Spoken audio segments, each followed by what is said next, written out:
falsafar soyayya da musaya za a yau ka zamani in zama kai zan sanar na shirya.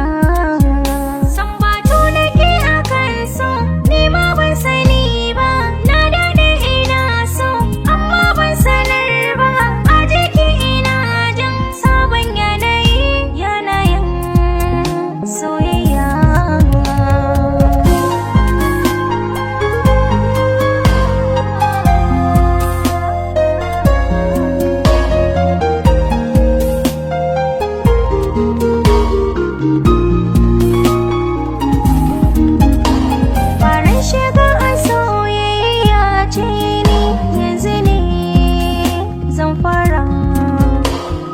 Ta baga shi so ya kawace ni tabbaka ya tara, babu namijin da ya kai ka kwarjini ko ya fi ka matsayi a gona.